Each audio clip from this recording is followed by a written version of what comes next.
So hello everyone, welcome to the channel. आप सभी का इस चैनल पे स्वागत है। मेरा नाम रविंदर सिंह है और आशा करता हूँ कि आप सबकी प्रिपरेशन एक अच्छे लेवल पर चल रही होगी गाइस।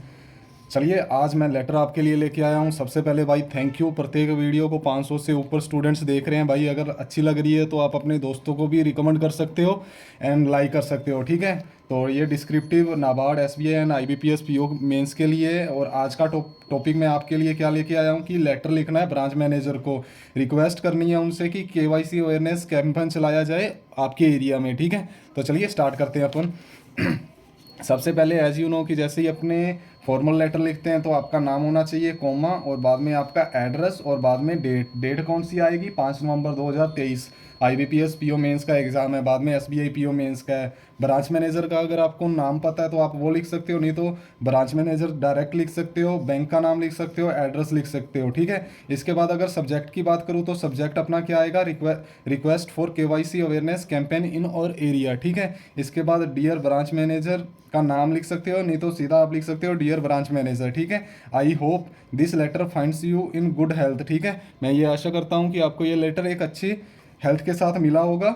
आई एम राइटिंग, मैं राइट कर रहा हूँ टू यू, मैं आपको राइट कर रहा हूँ, क्यों कर रहा हूँ, as a concern customer of residing इस एरिया में, ठीक है। मैं आपको राइट कर रहा हूँ एक लेटर, कंसर्न, बहुत कंसर्न कस्टमर हूँ मैं आपका, इस एरिया में मैं रहता हूँ, ठीक है। आई बिलीव, मैं ये बिलीव करता हूँ कि जो ये हमारा बैंक है ना, ये एक अच्छा रोल प्ले कर सकता है एजुकेटिंग और community about the importance and benefits of know your customer procedure, ठीक है। मैं ये बिलीव करता हूँ कि जो अपना बैंक है, ये जो भी आप लिखोगे इधर स्टेट बैंक ऑफ इंडिया या पंजाब नेशनल बैंक, ये एक पिवोटल रोल प्ले कर सकता है काई के लिए, एजुकेट करने के लिए अपनी कम्युनिटी को, किसके बारे में, importance and benefits of KYC procedure के बारे में। आई होप आपको इस लाइन का मतलब समझ आ गया होगा, ठीक है। केवाईसी एक एसेंशियल एस्पेक्ट है ऑफ बैंकिंग ऑपरेशन के लिए, बहुत ज़रूरी है। केवाईसी इंश्योर करती है safety security of both bank and customer के लिए, ठीक है। ये जो केवाईसी है ना, ये इंश्योर करती है सेफ्टी एंड सिक्योरिटी दोनों के लिए, customer as well as bank के लिए, ठीक है। इट इज़ नॉट ओनली एक रेगुलेटरी रिक्वायरमेंट, ये ओनली रेगुलेटरी रिक्वायरमेंट नहीं है, बट ऑल्सो एक मेजर है to protect us from financial fraud and identity theft, ठीक है। ये जो केवाईसी है ना, ये रेगुलेटरी की रिक्वायरमेंट तो है, बट ये अपने को प्रोटेक्ट भी करती है फाइनेंशियल फ्रॉड से। डिस्पाइट इट्स सिग्निफिकेंस, बावजूद कि इसके कितने सिग्निफिकेंट हैं, मैनी इंडिविजुअल इन और एरिया, बहुत सारे ऐसे इंडिविजुअल्स जो अपने एरिया में रहते हैं उनको केवाईसी के बारे में पता ही नहीं है कि इसकी इंपॉर्टेंस क्या है, how to complete the process efficiently, उनको पता ही नहीं केवाईसी क्या है या इसका प्रोसीजर क्या है, ठीक है। आई होप आपको इतना समझ आ गया होगा। फिर टू एड्रेस दिस इशू, इस इस इशू को एड्रेस करने के लिए एंड इनहेंस करने के लिए कस्टमर अवेयरनेस, मैं ये रिक्वेस्ट करता हूँ कि ये जो बैंक है ना, ये ऑर्गेनाइज करे एक केवाईसी अवेयरनेस कैंपेन हमारी लोकेलिटी में। Such such an initiative could have several benefit, और ये मैं रिक्वेस्ट करता हूँ कि आपका जो बैंक है ये एक कैंपेन स्टार्ट करे और इस कैंपेन के कुछ बेनिफिट्स हैं, ठीक है। मैं ज़्यादा बेनिफिट्स नहीं लेके आया हूँ क्योंकि अपने को वर्ड लिमिट भी देखनी पड़ेगी। ये वर्ड लिमिट 250 प्लस है, बट अपने को 150 ही लिखना है। Customer education, the campaign educate करेगा कस्टमर को किसके बारे में, केवाईसी का क्या प्रोसीजर है, डॉक्यूमेंट क्या क्या रिक्वायर्ड है, and the importance of keeping their personal information up to date, ठीक है। कस्टमर को अगर एजुकेशन दी जाएगी, केवाईसी के बारे में बताया जाएगा कि केवाईसी क्या है, उसका प्रोसीजर क्या है, तो इससे बहुत फ़ायदा होगा कस्टमर को भी और बैंक को भी, ठीक है।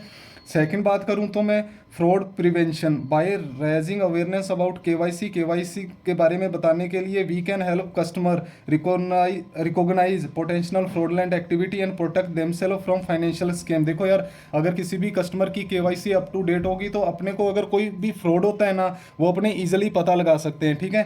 थर्ड अगर मैं बात करूं तो कंप्लायंस, इंक्रेजिंग केवाईसी कंप्लायंस, ये इंश्योर क्या करती है बैंक, कि वो अडेयर करे अपनी रेगुलेटरी रिक्वायरमेंट, रिड्यूस करे रिस्क ऑफ पेनल्टी और लीगल इश्यूज, ठीक है।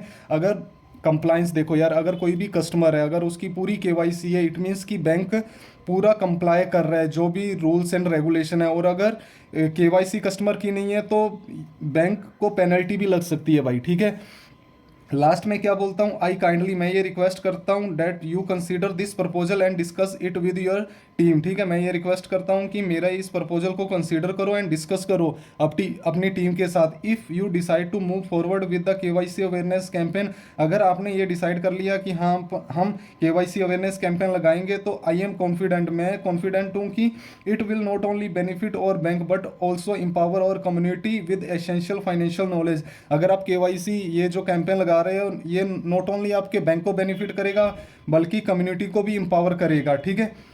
लास्ट की लाइन में क्या लिखता हूँ, I look forward to your positive response, मैं वेट करूंगा आपके पॉजिटिव रिस्पॉन्स की, and opportunity to work together for the betterment of our community and bank, ठीक है। लास्ट में thank you for your attention to this matter, sincerely आपका नाम आ जाएगा, ठीक है। आई होप गाइज आपको ये पूरा लेटर समझ आया होगा। वर्ड्स ज़्यादा है, एकदम अच्छे अच्छे वर्ड मैंने यूज़ किए हैं भाई, 250 प्लस ये वर्ड्स है, बट अपने को 150 लिखना है। जितना याद होगा कर लेना, अगर 250 करवाऊंगा तो आपके 150 भाई वर्ड याद होंगे, ठीक है। अगर ये वीडियो अच्छी लगी हो तो भाई लाइक कर देना, चैनल को सब्सक्राइब कर देना, और चलो मिलते हैं कल किसी वीडियो में। तब तक के लिए जय हिंद, जय भारत गाइस, बाय बाय।